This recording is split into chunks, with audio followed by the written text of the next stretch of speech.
On va commencer notre étude sur l'évangile de Jean aujourd'hui, sur le chapitre 15. Donc on va prier ensemble, remercier le Seigneur.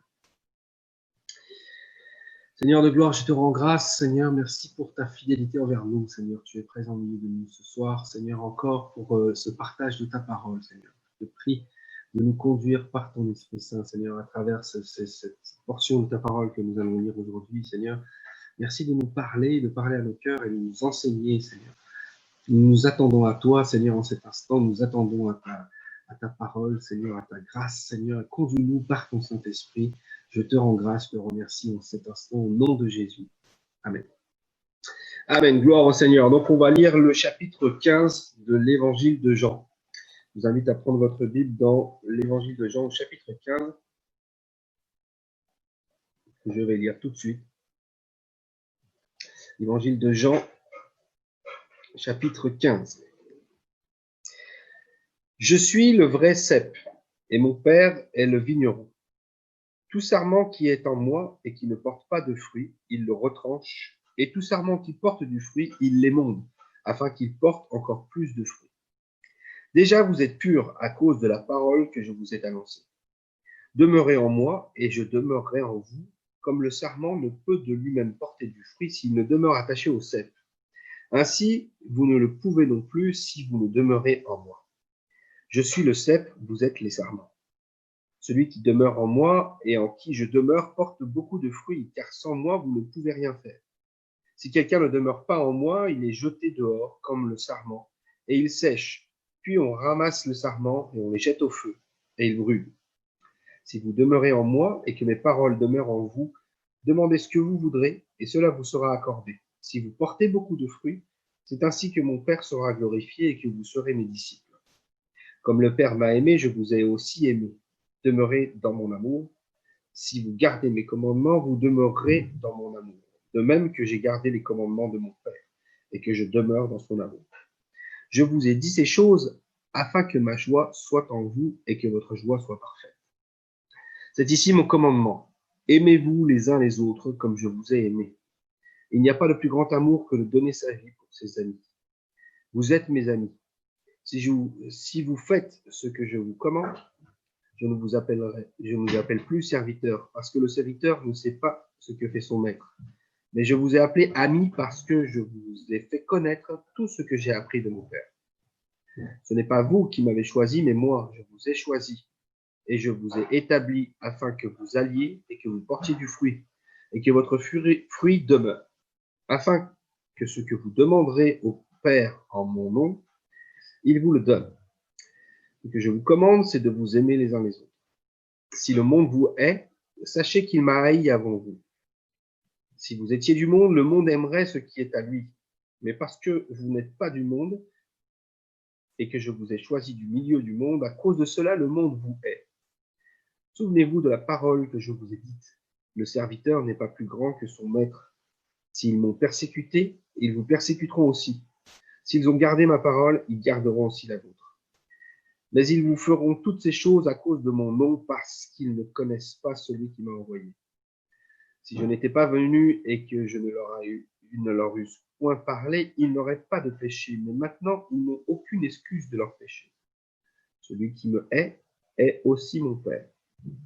Si je n'avais pas fait parmi eux des œuvres que nul autre n'a faites, ils n'auraient pas de péché, mais maintenant ils les ont vues et ils ont haï et moi et mon Père. Mais cela est arrivé afin que s'accomplisse la parole qui est écrite dans leur loi. Ils m'ont haï sans cause. Quand sera venu le Consolateur que je vous enverrai de la part du Père, l'Esprit de vérité qui vient du Père, il rendra témoignage de moi, et vous aussi vous rendrez témoignage, parce que vous êtes avec moi dès le commencement. Amen. Gloire au Seigneur. Donc dans ce chapitre-là, le Seigneur nous parle de plusieurs choses, et notamment de l'amour qu'il nous demande d'avoir les uns pour les autres. Mais avant cela, il nous parle d'être bien ancré en lui, d'être bien accroché avec lui et d'être comme les sarments accrochés au cep qui portent des fruits. Le verset 1 nous dit « Je suis le vrai cep et mon Père est le vigneron. Tout sarment qui est en moi et qui ne porte pas de fruit, il le retranche, et tout sarment qui porte du fruit, il l'émonde, afin qu'il porte encore plus de fruits. Donc, le cep, c'est comme on dirait le tronc, et les sarments, comme on dirait les branches. Et donc, il dit, le Seigneur ici, que lui, il est le vrai cep, et que Dieu est le vigneron. Dieu est le vigneron ici dans cette histoire, parce que c'est lui qui va récolter les fruits que nous allons porter. Alors, bien entendu, ici, les fruits parlent de beaucoup de choses. Mais ici, évidemment, les fruits peuvent parler aussi de toutes les âmes que l'on va amener au Seigneur. Toutes les âmes à qui l'on va parler du Seigneur et qui vont, comme nous, donner leur vie à Jésus-Christ. Alors, il dit, tout sarment qui est en moi et qui ne porte pas de fruits, il le retranche. Ça veut dire que l'on peut être en lui, mais sans porter de fruits. Et si on ne porte pas de fruits, alors il nous est dit qu'il nous retranche. Et plus loin, on verra même qu'on va être jeté au feu si on ne sert à rien. Porter des fruits, c'est important. C'est comme ça que l'on reconnaît que l'on est des enfants de Dieu. C'est comme ça que l'on reconnaît qu'on est des disciples du Seigneur Jésus-Christ. Et c'est aussi ce que le Seigneur nous demande. Vous savez, dans l'Ancien Testament, Israël est comparé justement à cette vigne qui n'a pas porté de bons fruits. Et nous sommes cette vigne maintenant qui peut porter du bon fruit parce qu'elle est ancrée en Jésus-Christ. Parce que la sève qui coule dans nos branches, c'est une sève qui vient directement du cep qui est le Seigneur. C'est lui qui fait couler en nous cette sève et qui nous permet de porter du fruit à coup sûr. Maintenant, si nous sommes soi-disant chrétiens, si nous professons être chrétiens, mais qu'en vérité nous ne portons aucun fruit, alors ça veut dire simplement que nous ne faisons pas ce qu'il faut et évidemment, le Seigneur nous retranche. Si vous avez des plantes, si vous avez des arbres fruitiers ou des choses comme ça et qu'elles ne donnent pas du fruit, eh bien, au bout d'un moment, vous allez les couper. Avant de couper un arbre, peut-être on essaye de le soigner, on essaye de le travailler, on essaye de le tailler pour qu'il puisse repartir, pour qu'il puisse à nouveau porter des fruits. Mais si un arbre ne porte pas de fruits, eh bien, au bout d'un moment, on le coupe et on le jette au feu. Au bout d'un moment, on coupe les branches, on coupe l'arbre et on garde le bois pour, à un moment donné, le faire brûler. Et c'est exactement ce que le Seigneur veut nous montrer ici. Nous, en tant que chrétiens, nous portons des fruits. Nous devons porter des fruits, non seulement dans notre vie personnelle, mais aussi, comme je vous l'ai dit, par le fait d'amener des gens à Christ. D'amener des âmes à Christ, ça, c'est porter du fruit. Mais pas seulement. Si, dans ma vie personnelle, je suis différent, j'agis différemment, je fais de bonnes choses, je suis devenu un bon chrétien, avec justement, comme le disait Jean-Baptiste ou Paul, c'est-à-dire des fruits dignes de la repentance, vous voyez. Si j'ai une vie telle que celle-ci, avec des fruits dignes de la repentance, alors bien sûr, les autres le verront.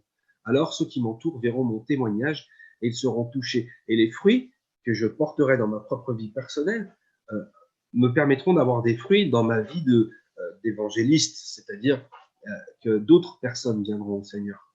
D'autres personnes peuvent venir au Seigneur par notre témoignage. Et ça, c'est évident. Vous-même, vous avez été peut-être touché par un frère, par une sœur qui vous a montré des fruits de sa chrétienté. Eh bien, c'est de cela dont il est parlé. Le Seigneur, lui, c'est lui qui est la sève qui coule en nous. C'est lui en qui nous sommes accrochés. C'est lui qui nous permet de porter des fruits. Donc, il n'est pas normal que nous ne portions pas de fruits. Nous devrions porter des fruits quoi qu'il arrive. Et je ne dis pas que nous devrions absolument amener des personnes à Christ et que c'est ça le fruit. Non, je dis que dans notre vie, nous devons porter des fruits qui montrent que nous nous sommes repentis, des fruits qui montrent que nous avons changé, des fruits qui montrent que nous sommes chrétiens, des fruits qui montrent que nous sommes sauvés par le Seigneur. Et les fruits de l'esprit, d'ailleurs, sont des fruits qui se voient. La patience, la bonté, l'amour, la paix, la joie, toutes ces choses-là, ce sont des choses qui se voient en nous et qui font un témoignage qui montre que nous portons les fruits de Christ et qui peuvent amener d'autres personnes à en vouloir de ces fruits-là, qui peuvent amener d'autres âmes à vouloir faire comme nous, donner sa vie au Seigneur pour être sauvé. Mais la parole est claire, celui qui ne porte pas de fruits est retranché. Donc, il n'est pas normal pour nous de dire que nous sommes chrétiens et nous professer que nous sommes chrétiens, que nous croyons en Christ et que nous suivons le Seigneur, si nous ne portons aucun fruit. Alors dans ce cas, nous serions retranchés. Par contre, le Seigneur dit ceux qui portent des fruits, au contraire, il les émonde, ce qui veut dire qu'il les nettoie. Vous savez, quand vous avez un arbre, par contre, qui porte des fruits, par contre, vous pouvez aussi tailler certaines branches et couper certaines feuilles pour permettre aux fruits de se développer encore plus. Et c'est ce que le Seigneur fait aussi avec nous. Si nous portons des fruits, alors il nous aide encore à en porter encore plus, parce qu'il nous nettoie, il prend soin de nous. Verset 3 dit déjà, vous êtes purs à cause de la parole que je vous ai annoncée. Demeurez en moi et je demeurerai en vous. Comme le sarment ne peut de lui-même porter du fruit s'il ne demeure attaché au cep. Ainsi, vous ne pourrez non plus si vous ne demeurez en moi. Je suis le cep, vous êtes les sarments. Celui qui demeure en moi et en qui je demeure porte beaucoup de fruits, car sans moi, vous ne pouvez rien faire. Ici, le Seigneur met bien une définition de ce qu'est le cep et le sarment pour montrer, vous voyez, que il est en nous et nous sommes en lui. C'est ça qui est merveilleux. Parce que, évidemment, un arbre, enfin, une vigne, il y a le tronc et il y a les branches, mais l'un et l'autre sont ensemble. Ils ne sont pas séparés. Si on coupe une branche d'un tronc, elle ne portera rien, elle va mourir. Elle ne fera rien. Si je coupe une branche, le tronc, lui, pourra continuer à vivre, pourra continuer à pousser, pourra faire pousser d'autres branches, évidemment. Mais la branche qui a été détachée du cep, elle, celle-ci, va mourir. Elle ne portera aucun fruit. Elle va mourir. C'est pour ça que le Seigneur nous dit que sans lui, nous ne pouvons rien. Et ce verset, il est très important. Le Seigneur, en fait, nous invite dans ce chapitre à être fidèles et à avoir notre relation avec lui fortement. Avoir une relation véritable avec lui. Comme un serment à la sève du cep qui coule en lui.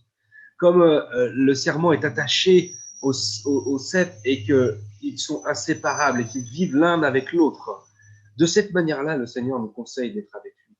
Ça veut dire véritablement que nous devons faire notre vie avec le Seigneur, que nous devons être attachés à lui, que nous devons retirer notre nourriture de lui. Vous savez, le serment est nourri par ce qui vient du cep directement. Et c'est comme ça que ça doit se passer pour nous. Nous devons être en communion totale avec le Seigneur parce que, comme il le dit dans la fin du verset 5, sans moi, vous ne pouvez rien faire. Là, on parle de fruits. On parle de fruits. Qu'est-ce qu'on peut faire sans le Seigneur Jésus-Christ? Est-ce qu'on peut être capable de donner un bon témoignage? Sans le Seigneur Jésus-Christ, est-ce qu'on peut être capable d'avoir une vie transformée? Sans le Seigneur Jésus-Christ, est-ce qu'on peut être capable d'avoir les fruits justement de l'esprit? L'amour, la paix, la joie, la bonté, la patience, toutes ces choses-là. On en a besoin et on a besoin du Seigneur pour pouvoir les porter. Et sans le Seigneur non plus, on ne peut pas amener qui que ce soit à Christ, évidemment, amener qui que ce soit à être sauvé.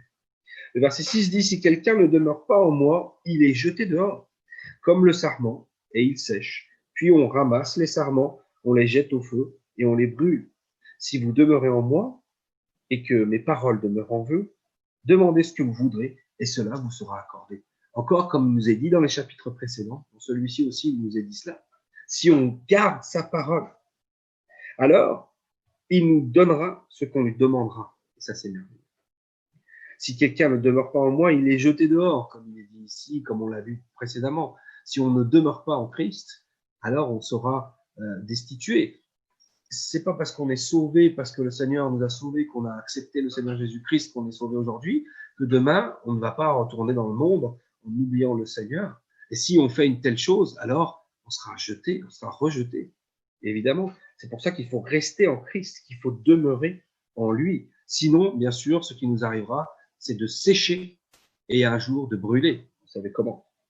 Par contre, si on demeure en lui, et surtout si sa parole demeure en lui, donc on voit comment demeurer en Christ. Il faut que sa parole demeure en nous. Et pour que sa parole demeure en nous, il faut nous entretenir avec cette parole. Déjà nous entretenir les uns les autres, comme il nous est demandé, en partageant ensemble la parole, en partageant ensemble des études sur la parole de Dieu, etc., etc. Mais aussi donc en ayant cette relation avec le Seigneur, une relation intime avec Dieu, qui nous permet de demeurer en lui. Si quelqu'un ne demeure pas en moi, alors par contre, si vous demeurez en moi et que mes paroles demeurent en vous, demandez ce que vous voudrez et cela vous sera accordé. Gloire au Seigneur.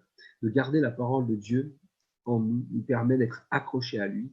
Et si on demande quelque chose, alors il nous donnera. Verset 8 nous dit, si vous portez beaucoup de fruits, c'est ainsi que mon Père sera glorifié et que vous serez mes disciples. En étant ainsi accrochés au Seigneur et bien ancrés en lui, on va porter des fruits et en portant des fruits, c'est comme ça que le Seigneur est glorifié. Comme je vous l'ai dit tout à l'heure, amener des âmes au Seigneur, bien sûr, pour le faire, il faut leur prêcher la parole de Dieu. Mais par notre témoignage simplement, on peut amener quelqu'un au Seigneur. Parce que celui qui est dans le monde et qui voit les fruits que nous portons grâce à Dieu, les fruits de l'Esprit de Dieu, les fruits merveilleux que le Seigneur nous permet de porter dans tout ce qui sont les fruits de l'Esprit et des changements merveilleux qu'il fait dans notre vie, ces fruits-là donnent envie à celui qui ne les porte pas. Donc quelqu'un qui nous voit et qui voit notre témoignage peut avoir envie de venir à Christ et de donner sa vie lui aussi à Christ. Et c'est ainsi que le Seigneur est glorifié. Et c'est ainsi que nous sommes ses disciples. Verset 9, comme le Père m'a aimé, je vous ai aussi aimé. Demeurez dans mon amour. L'amour, le Seigneur maintenant va nous parler vraiment de l'amour ici. Je sais que l'amour, enfin que Dieu est amour et que en fait l'essence même de Dieu c'est l'amour. Et c'est l'essence la plus merveilleuse, c'est l'état le plus beau et le plus élevé de Dieu, c'est son amour. Nous les êtres humains, nous avons de l'amour et nous avons de l'amour à donner parce que Dieu est amour et c'est lui qui nous a transmis ça. Et plus on connaît le Seigneur et plus on est connecté avec lui, plus son amour est fort. Et c'est de ce dont nous avons besoin parce qu'en fait, la quintessence de Dieu, c'est son amour. Et il dit, comme le Père m'a aimé, je vous ai aussi aimé. Demeurez dans mon amour. Le Seigneur nous conseille de demeurer dans son amour parce que pour nous montrer à quel point il nous aime, il fait une comparaison avec Christ homme aimé par Dieu le Père et comment lui il nous aime à nous. Demeurez dans mon amour. Si vous gardez mes commandements, vous demeurerez dans mon amour.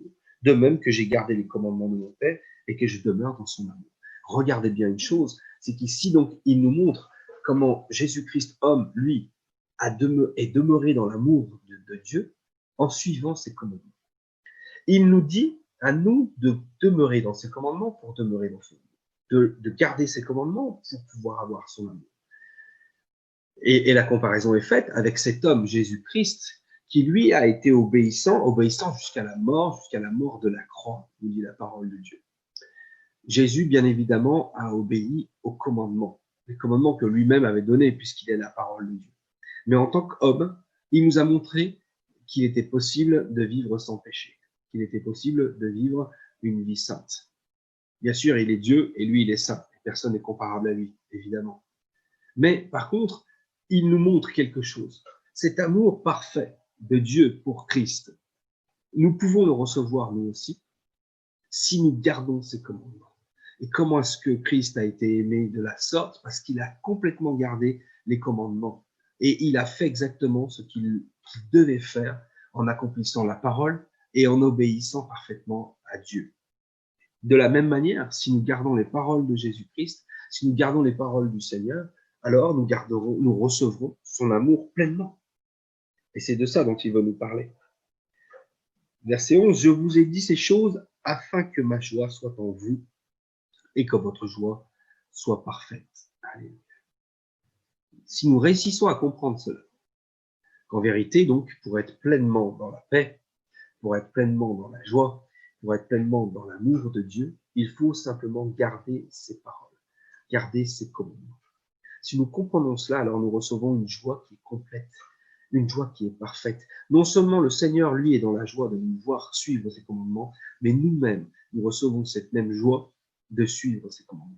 Si nous suivons les commandements de Dieu, nous recevons pleinement son amour et nous sommes dans la paix et dans la joie la plus complète qui soit. Et c'est l'enseignement de ce chapitre en vérité. L'enseignement de ce chapitre, c'est celui-ci, gardez mes commandements pour garder mon amour en vous. Alléluia. Voilà maintenant le commandement qu'il veut nous donner. Verset 12 est ici mon commandement, aimez-vous les uns les autres comme je vous ai aimé. Alléluia. Gloire au Seigneur. Ici, c'est le nouveau commandement qui est donné, qui est un ancien commandement, puisque Dieu a toujours demandé cela. Mais ici, le Seigneur nous dit vraiment de nous aimer les uns les autres comme lui nous a aimés. Et vous savez à quel point il nous a aimés. Vous savez comme le Seigneur nous a aimés. Cet amour-là, on ne peut pas l'avoir spontanément. L'amour que Christ a eu, comment pourrions-nous l'avoir? Puisque alors que nous étions encore ses ennemis, il est mort pour nous. Christ nous a aimés au-delà de tout ce que nous pouvions imaginer. Aimer quelqu'un qui vous aime, c'est facile. Aimer quelqu'un qui vous le rend, c'est faisable. Aimer quelqu'un qui ne vous aime pas, mais que vous aimez, oui, mais aimez vos ennemis. Ça, comment est-ce possible? C'est tellement difficile. Et c'est ce que le Seigneur nous demande. Aimez-vous les uns les autres comme je vous ai aimé. Mais lui, il nous a aimés alors que nous ne nous intéressions pas à lui, alors que nous étions ses ennemis, alors qu'en fait, tout ce qu'il a souffert, tout ce qu'il est mort à la croix, c'était à cause de nous, à cause de nos fautes, à cause de nos péchés. Mais malgré cela, il nous a aimés. Et même, il a accompli tout cela par amour pour nous et pour prouver son amour envers nous. Alléluia. Donc, le commandement nouveau que le Seigneur nous donne, c'est impossible de l'accomplir en tant qu'être humain. Mais par contre, si l'on reste, comme il nous a dit, ancré en lui, comme le serment est ancré dans le cep, là, nous pouvons porter le fruit. Là, nous pouvons réussir à nous aimer véritablement les uns les autres. Là, nous pouvons porter l'amour véritable qui vient du Seigneur, seulement si nous sommes vraiment ancrés en lui, seulement si nous sommes vraiment attachés à lui, et si nous ne rejetons pas les commandements qu'il nous a donnés. Là seulement, nous pouvons vraiment accomplir sa parole. Alléluia. C'est ce commandement qui est nouveau, mais qui est ancien aussi. Aimez-vous les uns les autres comme je vous ai aimé. Verset 13, il n'y a pas de plus grand amour que de donner sa vie pour ses amis. Et là, le Seigneur nous dit comment lui, il nous a aimés. Il a donné sa vie. Nous pouvons donner notre vie aussi, mais pas comme lui l'a fait, bien évidemment. Lui, il a donné sa vie véritablement. Il est mort. Mais nous pouvons donner notre vie pour le Seigneur et par amour pour les frères et sœurs de toute autre manière, en donnant notre temps, en donnant nos talents, en donnant nos finances, même s'il faut, en donnant tout ce que nous pouvons donner pour pouvoir aider toute l'œuvre de Dieu et les frères et sœurs. C'est ce que le Seigneur nous dit. S'il a donné sa vie, moi je veux donner ma vie pour le Seigneur. Comment est-ce que je peux donner ma vie pour le Seigneur? En consacrant mon temps, en consacrant mes forces, en consacrant mes talents que Dieu m'a donnés pour son œuvre. Et c'est ce que nous pouvons faire aussi également. Donner notre vie comme il nous a donné. Et lui, bien sûr, il parle de ce que lui, il a fait. Il n'y a pas plus grand amour que de donner sa vie pour ses amis. Et il nous appelle ses amis ici. Et c'est quelque chose qu'il va expliquer aussi parce que c'est important. Maintenant, nous ne sommes plus ses disciples. On parlait de disciples juste avant, mais là maintenant, il parle d'amis. Verset 14. Vous êtes mes amis si vous faites ce que je vous commande. Donc, encore une fois, il dit que nous devons faire ce qu'il nous commande de faire. Donc, de suivre ses commandements. Suivre ses commandements, apparemment, ça nous aide à avoir son amour en nous. Ça nous aide à avoir la joie en nous. Et en plus, ça fait de nous ses disciples, d'après ce qu'il est dit avant. Mais là, en plus, maintenant, il nous dit que ça fait de nous ses amis. Et ça va au-delà. Alléluia. Verset 15, je ne vous appelle plus serviteur, parce que le serviteur ne sait pas ce que fait son maître. Mais je vous ai appelé ami, parce que je vous ai fait connaître tout ce que j'ai appris de mon Père. Maintenant, le Seigneur a changé sa façon de nous voir. Il ne dit plus serviteur, mais ami. Bien sûr, nous sommes les serviteurs du Seigneur. Nous pouvons tout faire pour lui. Mais il fait une distinction ici, parce que évidemment, le serviteur ne sait pas ce que fait son maître, ne sait pas ce qui se passe. Par exemple, un serviteur dans une maison, un esclave dans une maison, voilà, fait ce qu'on lui demande de faire, mais il ne sait pas quels sont les plans de son maître. Et il ne sait pas ce que le maître de la maison veut faire et compte faire et ce qu'il pense et toutes ces choses. Par contre, s'il devient l'ami du maître, les choses sont différentes. Maintenant, le maître va se confier à lui, il va lui dire les choses, il va lui confier ses plans, il va lui expliquer ce qu'il compte faire, et toutes ces choses. Il n'est plus seulement un esclave ou un serviteur, il est maintenant un ami proche, un ami qui se confie, un ami qui reçoit les confessions. Gloire au Seigneur. Le Seigneur, lui, nous a montré et nous a expliqué tout ce dont nous avons besoin de savoir. Il nous explique tout. Et c'est pour ça même que dans le chapitre précédent, le Seigneur Jésus-Christ a expliqué qui il était vraiment à tous ses disciples, aux apôtres. Il leur a expliqué vraiment qui il était.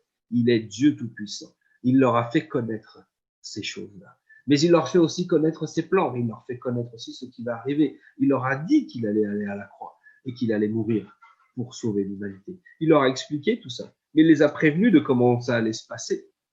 Et ici, il les engage à respecter et à suivre ses commandements et à ainsi recevoir l'amour et à s'aimer les uns les autres. Parce que très bientôt, les disciples et les apôtres vont avoir des difficultés, vont faire face à la haine du monde, à la haine des hommes, à la haine que les hommes vont mettre contre le Seigneur Jésus-Christ, puisqu'ils vont le crucifier, vont l'assassiner, mais aussi ils vont s'attaquer à ses disciples.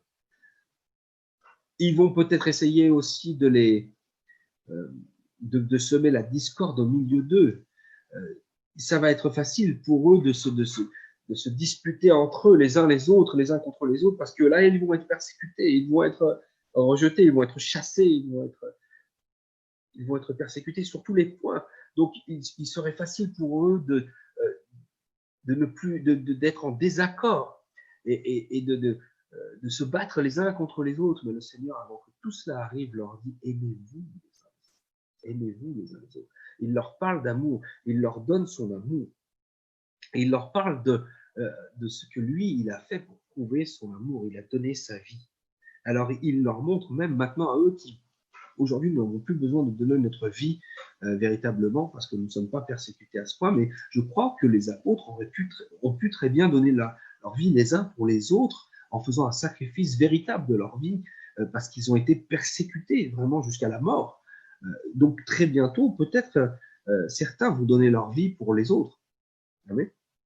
Donc le Seigneur, en fait, les prépare et les prépare face à la haine que le monde va leur donner, en leur parlant de l'amour que lui, il leur donne.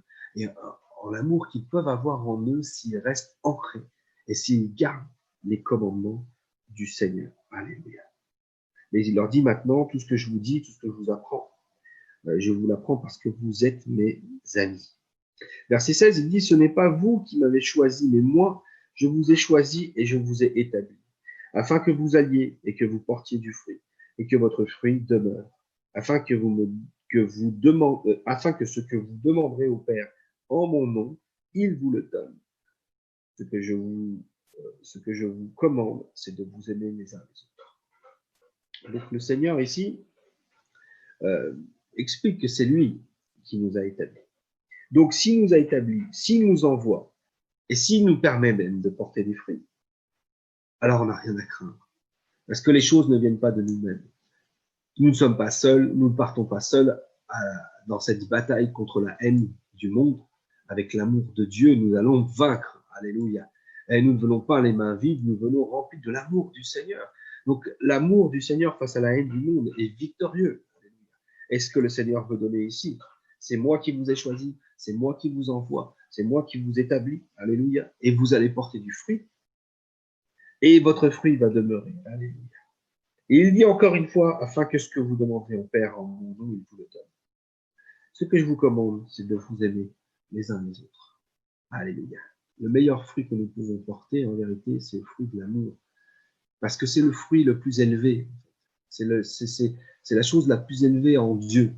C'est son amour. C'est la chose la plus extraordinaire qu'il a fait envers nous, c'est de nous aimer. Et il a prouvé son amour avec puissance à la croix. Et cet amour-là, il le met en nous. Alors que nous soyons bien connectés avec le Seigneur. Parce qu'en vérité, c'est de l'amour dont nous avons besoin pour pouvoir porter des fruits réellement, des fruits qui restent, des fruits qui demeurent. Si nous nous aimons les uns les autres, alors là, nos fruits demeureront. Verset 18, si le monde vous hait, sachez qu'il m'a haï avant vous. Si vous étiez du monde, le monde aimerait ce qui est à lui. Mais parce que vous n'êtes pas du monde et que je vous ai choisi du milieu du monde, à cause de cela, le monde vous hait. Si le monde vous hait, voilà, maintenant le Seigneur parle de la haine que le monde va avoir pour lui et pour eux, et pour nous. Si le monde ne nous aime pas, c'est parce que nous ne sommes pas du monde. Si le monde n'apprécie pas comme nous sommes, c'est parce que nous ne faisons pas partie de lui. Et c'est bien un bien bon moyen de voir si nous faisons partie de Dieu ou si nous faisons partie du monde. C'est que si le monde nous apprécie et apprécie ce que nous faisons. Parce qu'il dit, si vous étiez du monde, le monde aimerait ce qui est à lui.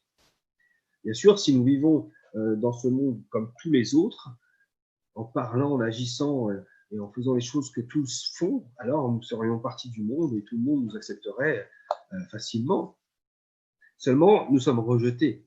Nous pouvons être rejetés parce que nous sommes différents, parce que nous agissons différemment, parce que nous parlons différemment, parce que notre vie est différente, parce que nous n'acceptons pas certaines choses, parce que nous refusons de nous livrer au péché, parce que nous n'acceptons pas de nous livrer à la débauche et à toutes ces choses-là que le monde pratique jour après jour. Alors forcément, il nous rejette. Et non seulement il nous rejette, mais il nous hait. Et il hait le Seigneur. Et aussi parce que le Seigneur, lui, il amène la lumière. Vous savez, cette lumière qui éclaire les ténèbres de chacun. Et quand on éclaire les ténèbres de chacun, on voit le péché. Et personne ne veut voir son péché. Personne ne veut voir ses ténèbres. Donc il rejette le Christ. Et le Seigneur nous a prévenus à l'avance. C'est pas vous personnellement qui le rejette. Ne vous inquiétez pas. Vous n'êtes pas quelqu'un de mauvais ou quelqu'un qui est désagréable ou je ne sais quoi.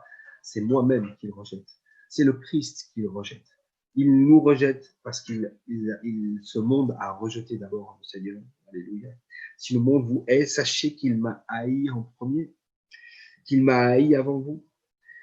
Nous ne sommes pas du monde, parce que si nous étions du monde, alors le monde nous accepterait. Mais parce que vous n'êtes pas du monde et que je vous ai choisi du milieu du monde, à cause de cela, le monde vous hait. Verset 20. Souvenez-vous de la parole que je vous ai dite. Le serviteur n'est pas plus grand que son maître. S'ils m'ont persécuté, ils vous persécuteront aussi. S'ils ont gardé ma parole, ils la garderont aussi la vôtre. Voilà. Le Seigneur nous a appris que le serviteur n'est pas plus grand que son maître. Mais si le maître a été persécuté, il est évident que le serviteur sera persécuté aussi. Si Jésus-Christ a été rejeté, si Jésus-Christ a été persécuté, a été crucifié, il faut s'attendre à cela aussi. C'est ce qui va se passer avec les disciples. Ils vont être eux-mêmes maltraités, ils vont être mis à mort. Aujourd'hui, nous ne sommes peut-être pas mis à mort, mais nous pouvons être aussi maltraités, être persécutés moralement, être persécutés, être rejetés. Et nous pouvons avoir cela. Mais c'est pas nous, en fait, c'est le Seigneur. S'ils ont rejeté notre maître, alors c'est normal que nous, les serviteurs, nous soyons rejetés aussi de la sorte. Par contre, il dit, s'ils ont gardé ma parole, ils garderont aussi la vôtre. Par contre, s'il y en a qui gardent la parole de Jésus-Christ, eh bien évidemment, ils garderont la parole que l'on donnera nous aussi, puisque nous apportons la parole du Seigneur, la parole de Jésus-Christ. Alléluia. Verset 21. Mais ils vous feront toutes ces choses à cause de mon nom, parce qu'ils ne connaissent pas celui qui m'a envoyé. Et là, encore une fois, le Seigneur nous parle d'une chose importante, c'est son nom. Si il nous hait, si le monde nous hait, c'est à cause du nom de Jésus. Beaucoup de personnes croient en Dieu. Ils vont nous dire qu'ils sont croyants, qu'ils sont catholiques, qu'ils sont musulmans, qu'ils sont bouddhistes, qu'ils sont ce qu'ils veulent. Beaucoup de personnes vont vous dire qu'ils croient en Dieu. Mais par contre, quand vous allez leur parler de Jésus-Christ, là, il va y avoir de la discorde. Lorsque vous allez leur expliquer qui est Jésus, que Jésus est Dieu, là, il va y avoir des commentaires, là, il va y avoir discussion, là, il va y avoir problème. Parce que beaucoup rejettent, la plupart rejettent le Seigneur. Évidemment, dire que l'on croit en Dieu, ça, c'est presque donné à tout le monde. Même les gens les plus athées, en vérité, quelque part, au fond d'eux, ils croient en quelque chose. Très peu sont vraiment les gens qui ne croient en rien. Par contre, le nom de Jésus, ça, c'est quelque chose de spécial. Et vous savez pourquoi? Parce qu'il y a la puissance dans le nom de Jésus. Parce que dans le nom de Jésus, il y a tout le salut que Dieu a développé pour nous sauver. Alléluia. Il y a toute la force que Dieu a mis en œuvre pour que nous tous, nous puissions être sauvés et puissions avoir accès à la vie éternelle et au royaume de Dieu. Le nom de Jésus est puissant. Alléluia. Et Jésus est Dieu manifesté dans la chair pour sauver l'humanité. C'est un acte merveilleux que Dieu a fait. Et quiconque reçoit ce nom-là devient enfant de Dieu. Quiconque reçoit ce nom Jésus, qui est Dieu qui sauve l'humanité, quiconque reçoit cette bonne nouvelle de l'évangile, est sauvé et peut être sauvé. Donc, c'est pour ça que la persécution, elle est posée entièrement contre le nom de Jésus. C'est pour ça que nous ne devons jamais renier le nom du Seigneur. Et bien au contraire, Être fier d'être des chrétiens, être fier d'être des petits Christ, être fier de ce nom qui a été invoqué sur nous et que nous avons reçu. Alléluia. Être fier du nom de Jésus et de l'annoncer sans prendre aucun gant et sans prendre aucune restriction. Ils vous feront toutes ces choses à cause de mon nom parce qu'ils ne connaissent pas celui qui m'a envoyé. Ne pas connaître celui qui a envoyé Jésus-Christ. Ça, c'est ne pas connaître Jésus. Ne pas connaître le nom de Jésus. Ne pas recevoir le nom de Jésus. C'est rejeter Dieu. Encore une fois, comme il l'a expliqué dans le chapitre précédent, il l'explique encore ici. Verset 22, « Si je n'étais pas venu et que je ne leur eusse point parlé, ils n'auraient pas de péché. » Bien sûr que on a tous des péchés et que tous ceux qui ont entendu le Seigneur mais qui l'ont rejeté ont des péchés aussi. Mais il dit une chose, si je n'étais pas venu, si je n'avais pas parlé, alors ils n'auraient pas de péché. Parce que ils ne se seraient pas rendus compte véritablement des choses que le Seigneur a données qui ont permis d'éclairer les ténèbres qu'il y avait en chacun. Et maintenant, ils n'ont plus aucune excuse. Ils n'ont aucune excuse de leur péché. Ça veut dire que dans l'ignorance, on peut avoir l'excuse de nos péchés. Si on est ignorant de toutes choses, voilà, c'est difficile de nous reprocher d'avoir mal agi si on ne sait pas que ce que l'on a fait est une mauvaise action. C'est difficile de recevoir une amende pour un excès de vitesse si on ne sait pas qu'on n'a pas le droit de rouler au-delà de telle vitesse. Voilà, c'est ce que le Seigneur dit. Mais si le Seigneur est venu, leur a parlé et a agi, et qu'ils l'ont vu, et qu'ils l'ont entendu, et malgré tout, ils l'ont rejeté, là, ils sont dans leur péché. Là, ils demeurent dans leur péché. Et là, ils mourront dans leur péché. Verset 23, celui qui me hait est aussi mon Père, bien évidemment, de la même manière qu'il nous l'a dit dans le chapitre précédent. Moi et le Père, nous sommes un, nous le savons bien. Donc celui qui haït Jésus-Christ haït le Père, haït Dieu, évidemment. Si je n'avais pas fait parmi eux des œuvres que nul autre n'a fait, ils n'auraient pas de péché. Mais maintenant, ils les ont vus et ils ont haï et moi et mon Père. Mais cela est arrivé afin que s'accomplisse la parole qui était écrite dans leur loi. Ils m'ont haï sans cause. Alléluia. Gloire au Seigneur. Ils m'ont haï sans cause. Le Seigneur Jésus-Christ a été rejeté par ceux qui attendaient le Messie, par ceux qui attendaient que Dieu se manifeste, par ceux qui professaient croire en Dieu, mais qui étaient qui étaient rentrés dans un système religieux dans lequel l'amour de Dieu avait disparu en vérité. Et lorsque le Seigneur Jésus-Christ est venu, ils n'ont pas reconnu qui il était, malgré les œuvres merveilleuses qu'il a fait, malgré les miracles qu'il a fait, malgré les paroles qui sont sorties de sa bouche, les paroles de vie. Malgré cela, ils ne l'ont pas reçu et ils l'ont rejeté. C'est pourquoi ils sont dans leur péché. Et c'est pourquoi ils demeurent dans leur péché. Verset 26 nous dit, quand sera venu le consolateur, que je vous enverrai de la part du Père, l'Esprit de vérité qui vient du Père, il rendra témoignage de moi. Et vous aussi, vous rendrez témoignage, parce que vous êtes avec moi dès le commencement. Pour terminer ce chapitre, encore une fois, le Seigneur nous dit une chose. Il nous parle du Saint-Esprit. Il dit quand le consolateur que je vous enverrai de la part du Père sera venu. Alors vous voyez ici que dans le chapitre précédent, le Seigneur nous disait que c'est le Père qui nous envoie le Saint-Esprit.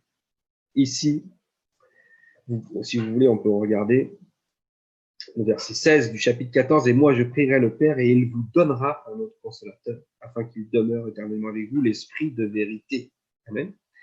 Vous voyez, ce qui prouve encore que Jésus est Dieu, que Jésus est le Père. Parce que il a dit que c'est le Père qui enverrait le Saint-Esprit. Et ici, maintenant, au chapitre suivant, il dit que c'est lui qui enverra le Saint-Esprit de la part du Père. Amen. L'Esprit de vérité qui vient du Père.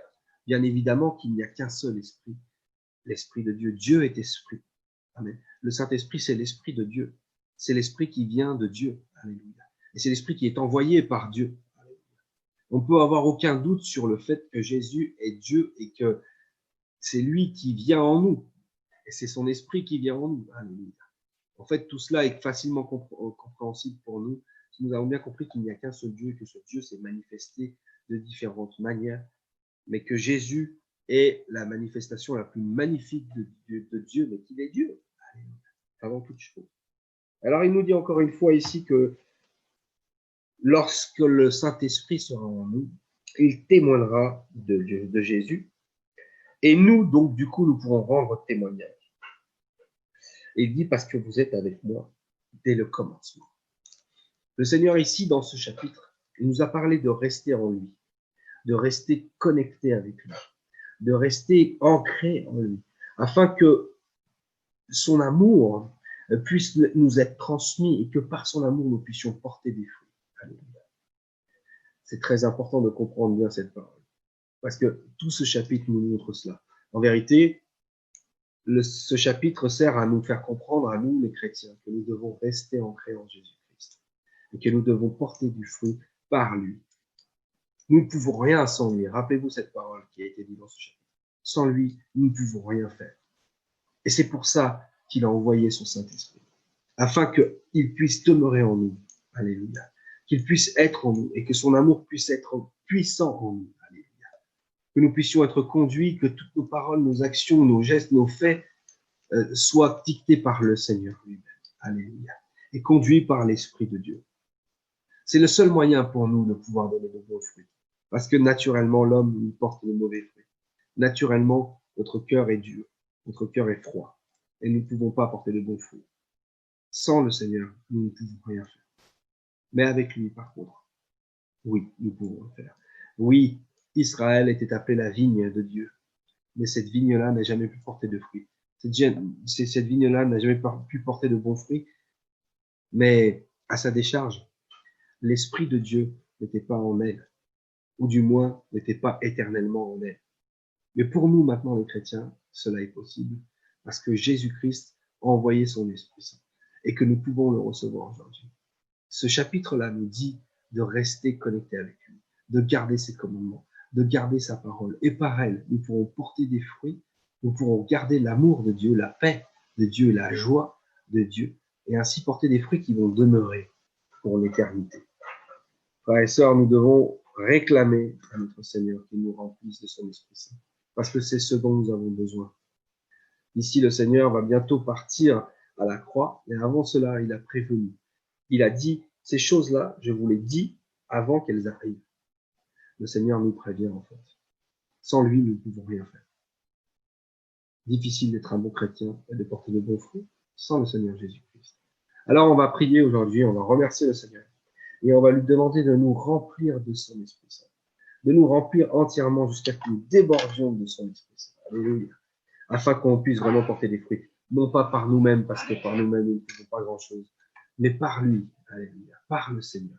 Élevons nos voix vers le Seigneur ce soir. Seigneur de gloire, je te rends grâce et je te remercie encore. Merci pour ta parole, Seigneur. Et merci pour ce chapitre que nous avons lu encore aujourd'hui, Seigneur. Oh, ta volonté, Seigneur, c'est que nous puissions porter du fruit pour ta gloire, Seigneur. Que tu sois glorifié à travers cela. Glorifie-toi à travers nous, Seigneur Jésus. Glorifie-toi dans toutes les choses que nous pouvons faire qui viennent de toi. Dans toutes les actions que nous pouvons faire, dans toutes les paroles que nous pouvons dire qui viennent de toi. Et Seigneur, pour cela, nous te prions ce soir de nous remplir de ton esprit, mais nous remplir jusqu'à ce que nous débordions de toi, Seigneur. Oh Seigneur, remplis-nous de ton amour, remplis-nous de ta paix, de ta joie, oh Seigneur, afin que nous puissions porter des fruits qui demeurent éternellement. Dieu de gloire, que nous soyons des témoins de ta gloire, que nous soyons des témoins de toi, Seigneur, et que nous puissions, Seigneur mon roi, porter des fruits pour ta gloire, Seigneur. Que d'autres viennent à toi à travers notre témoignage, que d'autres viennent à toi à travers notre prédication de l'évangile, Seigneur, que tu nous as donné, Seigneur mon roi, afin que tu sois, Seigneur, glorifié à travers cela. Que tu sois glorifié, que tous ceux, Seigneur Jésus-Christ, qui nous voient ta lumière et voient ta grâce, Seigneur. Je te remercie en cet instant et je te rends grâce dans le nom de Jésus. Amen. Amen. Que Dieu vous bénisse, frères et sœurs.